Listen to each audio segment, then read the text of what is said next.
Hello, and welcome to On Air with Akin Gump. I'm your host, Jose Garriga. The Department of Justice recently issued guidance and made statements in support of effective corporate compliance programs. On today's program, we'll be examining that guidance and looking at questions such as, how does the DOJ incentivize the development of strong compliance programs? What sort of credit does a company receive for its compliance program when facing a False Claims Act allegation? And how should a DOJ criminal prosecutor evaluate whether a compliance program is well-designed, well-functioning, and well-applied? My guests today are Taylor Jones and Matt Wetzel, both senior counsel in Akin Gump's healthcare and life sciences practice. They provide healthcare fraud and abuse and compliance guidance to life sciences companies. Welcome to the podcast. Taylor, Matt, thank you both for appearing on the show today. So this compliance evaluation guidance is critical for companies in the healthcare space. So let's start off with a little background. Taylor, could you please tell me about the DOJ guidance? What does it mean and whom does it impact? Sure. As you stated, DOJ released this guidance fairly recently. It came out at the end of April. And the purpose of the guidance is to provide details for white-collar prosecutors on how to evaluate the effectiveness and adequacy of compliance programs in the context of these DOJ investigations and cases. The new guidance does a lot of things, but mainly it reorganizes existing guidance and it adds details and clarifies the existing guidance and addresses some questions that folks in the industry have had since the original guidance, which was released in February of 2017, came out. We believe that the purpose of this guidance was really to harmonize and consolidate the guidance with other existing guidance and department standards, and to provide a new context through which these DOJ prosecutors can better evaluate compliance programs. Thank you, Taylor. Matt, so looking at this DOJ compliance evaluation guidance, what are your top three, takeaways or impressions? Sure. Thanks so much. And thanks for having us here today. This guidance that DOJ released in April is fairly lengthy. It's about 20 pages or so with a lot of information. It's a lot of text. So culling through it can really prove to be a time-consuming task. I'd say as far as the three top takeaways from my perspective, first, this seems to be yet another statement or continuing series of statements from DOJ in support of private sector compliance and the need to partner between the government and private entities for rooting out and preventing fraud and abuse. And you can see this in sort of the practicality and pragmatism that DOJ takes in the guidance document here. So first, it talks about there being no one roadmap to compliance, the scalability of compliance. These are concepts that are long embedded in the work that the government has done in evaluating compliance programs. Guidance takes care to note that the degree and scope of a compliance program can vary based on the industry sector, based on risk aversion that a company might have, the geographic and market distinctions that a company might be facing. I think that's important to take note because as the DOJ comes in to evaluate a compliance program, to evaluate how a company is doing in terms of preventing fraud, and in the case of healthcare fraud and abuse, it's important that DOJ looks at that program in context and not just in a vacuum. The DOJ talks about compliance as an ongoing and evolving process, about measuring compliance from the time of the bad acts to the time when the charge is issued, and how has the program evolved and developed and changed over that time. And it also looks at whether a company has appropriately allocated its risks, its resources based on that risk. So, for example, is a company overemphasizing minor risk or lower risk issues, for example, hospitality, versus higher risk issues, for example, interacting with third-party distributors and sales intermediaries. I would also say, a second top takeaway would be the fact that the guidance looks at learning from behavior. So it's not just, does the company have the right communications? Does it have the right training? It's looking at whether senior and middle management have modeled the right behavior in both their words and their actions. So digging deeper, not just saying, did you have a communication check, but rather, did you have a communication? How did you get that out there? did the senior management model that behavior that they alleged to support in that communication? They also look at whether there are specific examples of past bad acts that are used in training programs. So it's not just training on what the policy says, but this is what the policy says, and this is how it's been violated before, and this is why that was a problem. So really giving the employee base that solid understanding. What does it mean to follow the actual compliance policy, not just the policy itself? Third, I would say the way that the Department of Justice defines effectiveness, it's not looking just at whether a company has a program that's based on the so-called 7 elements of an effective compliance program, although over the past 10 years, we've heard that as the 10 elements, the 11 elements. There's this sort of amorphous concept of an effective compliance program. The DOJ asks, is the program applied earnestly and in good faith? So in other words, what's the intent of the compliance program? Is the intent to serve as a fig leaf, or is this supposed to be meaningful compliance? The difference between a check-the-box program, something that's on paper that might be implemented sporadically or not consistently across the company, versus a meaningful compliance program that looks at whether the employees are actually accessing the information and absorbing it. As I mentioned before, are senior leaders modeling the right behavior? Are you taking the right degree of risk into account when allocating resources? So those are the types of, I would say, takeaways, the pragmatism, the focus on effectiveness, and the emphasis on learning from behavior. To me, those were 3 things that stood out substantially from the guidance. A reminder, listeners, that we're here today with Taylor Jones and Matt Wetzel, Senior Counsel in Akin Gump's Healthcare and Life Sciences practice, discussing the Justice Department's new compliance evaluation guidelines. So, Taylor, we've listened to this very thorough exposition on Matt's part. How do you then advise clients or other companies to use this compliance evaluation guidance? And is it, in fact, required reading for all in-house counsel and compliance officers? If so, what's the most important part? Sure. I would say it is required reading, just to get that out of the way first. I think this is very, very useful for in-house counsel and for companies in determining the adequacy of their compliance programs.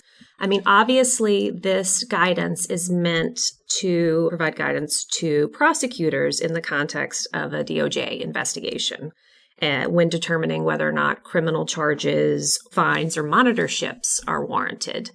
But that said, I think this is extremely useful outside of the context of a DOJ investigation. I mean, obviously, you don't want to wait until the DOJ is knocking on your door to then examine whether or not your compliance program is going to pass muster. So I think, every company in this industry needs to review this guidance and assess their individual compliance programs based on this guidance, because I do think it provides a lot of useful detail in terms of how DOJ is going to review the various elements of your compliance program, as well as the process through which you developed your compliance program.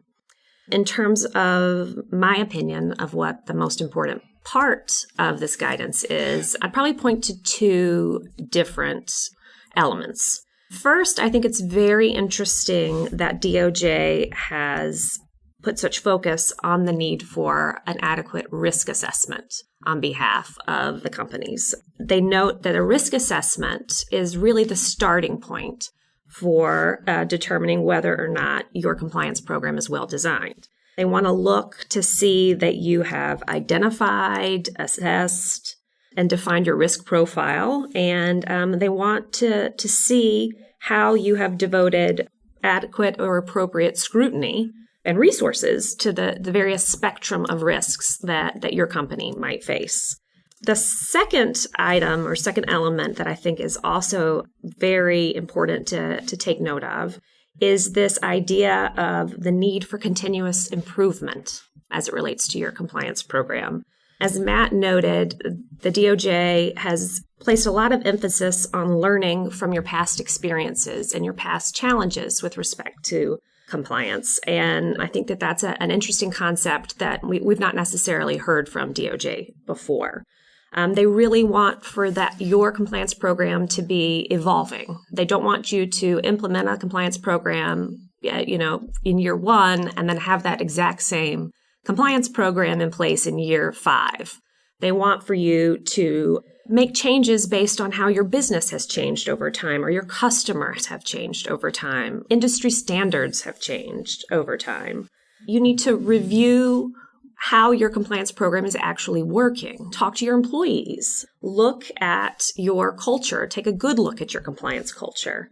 Examine the controls that you have in place, and of course, conduct periodic audits to see whether or not your program is effective. But most importantly, as I said, learn from your experience and make the changes that are necessary in order to best achieve compliance within your company. Thank you, Taylor.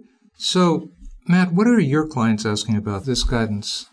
Sure. So I think the top two questions I've received on the DOJ evaluation guidance. First, is this something that we need to incorporate into our internal compliance risk assessment process? And second, how exactly would we measure the effectiveness of the compliance program and document that measurement? So in the first one, how to incorporate it into the risk assessment process, I think Taylor has really answered that, which is, first, it's a document that's not intended for companies to directly pick up and put into their compliance program. It's really intended for prosecutors, as Taylor mentioned, but it also provides that perspective, the government perspective. So it's that additional layer, additional lens of areas of interest to incorporate into a risk assessment. For example, the guidance goes into great detail about third-party risk management. How are you managing your distributors and your wholesalers' interactions with your end customers if, for example, you're a manufacturer of a medical device or a pharmaceutical like many of our clients. And so there's additional details in the questions that the guidance asks that can be useful in putting together your own risk assessment process. So to answer the question, incorporate into the risk assessment process doesn't need to be word for word, but it does provide some good insight and some good information, as Taylor mentioned. Second, how would you measure and document the effectiveness of the program over time? And again, Taylor talked about this as well. So has your program grown from 1 year, 2 years to 5 years? Our recommendations typically would be to first match your strategic compliance plan with your commercial strategic plan. Your commercial plan at your business, that's where you're going to uncover the risks that the business currently faces and will face. It's the crystal ball, so to speak, to understand 5 years down the road what the company will be addressing or plans to address. And so you as a compliance officer or as in-house counsel can plan for your compliance program to address those risks down the road. So in addition to the strategic plan, how do you measure year over year the change? And that could be in the form of, say, an annual report or an annual reporting to the board of directors, to your senior management, and to others about how the program currently meets the different elements of the compliance program, including the elements that are outlined in this guidance. So showing consistent growth, showing that the strategic plan matches the commercial plan and the like, all of this really flows together into the best approach for how to document your current and your potential future compliance program. Thank you, Matt. So just to wrap up, and the open question for both of you, what are some notes that you might offer listeners for near-term actions to take regarding this guidance? I mean, like I said before, I think near term, you need to read through the guidance and then have a talk, engage in some detailed analysis of how your existing compliance program holds up given this new guidance. I think you want to assess your culture of compliance, determine is your risk assessment up to date. I think you want to look at any compliance challenges that you may have had over the last few years and ensure that you've been making changes and keeping your compliance program up to date as it relates to those specific types of challenges. I also think you need to think about why has the DOJ released this guidance right now. Although they didn't provide much by way of explanation for that decision, I think throughout the industry, we believe that, it's possible that the DOJ is really planning to ratchet up its expectations for corporations as it relates to their compliance programs. So definitely keep that in mind as you're assessing your risk at this time. I think that's a great point, Taylor. That's one I hadn't thought of, which is, is this perhaps some sort of foreshadowing of additional government intervention? And I think about this, as I mentioned at the start of the podcast session today, DOJ has made a series of statements about partnering more with private sector compliance to prevent fraud. And perhaps this is their way of saying, and if you want to partner with us, here are the different standards you need to meet. This is what we expect of a good partner in a fraud prevention compliance program. That's an excellent point. I might say, in addition, just following up and maybe being a little industry specific here for the drug and device industry, but I think down the road, we're starting to see greater interactions with our customers in terms of value-based arrangements, coordinated care, bundled payments that cover both procedures and products that go into those procedures.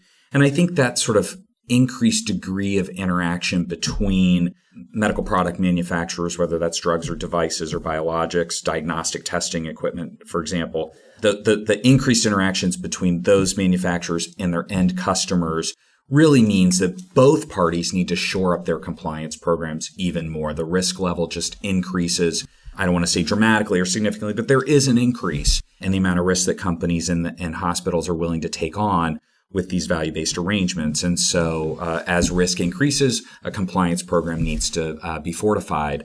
And I think this is a good tool to use to evaluate those programs as value-based arrangements and coordinated care become more the norm. Thank you, Matt. Thank you both. Listeners, you've been listening to Akin Gump, Healthcare and Life Sciences Senior Counsel Taylor Jones and Matt Wetzel. Thank you both for appearing on today's show and sharing this really great and thoughtful information. Thank you, listeners, for your time and attention. Please make sure to subscribe to On Air with Akin Gump at your favorite podcast provider to ensure you do not miss an episode. We're on, among others, iTunes, YouTube, SoundCloud, and Spotify. To learn more about Akin Gump and the firm's work in and thinking on healthcare industry compliance, look for Healthcare and Life Sciences on the Experience or Insights and News sections on akingump.com, or take a minute to read Taylor's and Matt's bios on akingump.com. Until next time. On Air with Akin Gump is presented by Akin Gump and cannot be copied or rebroadcast without consent. The information provided is intended for a general audience and is not legal advice or a substitute for the advice of competent counsel. Prior results do not guarantee a similar outcome. The content reflects the personal views and opinions of the participants. No attorney-client relationship is being created by this podcast, and all rights are reserved.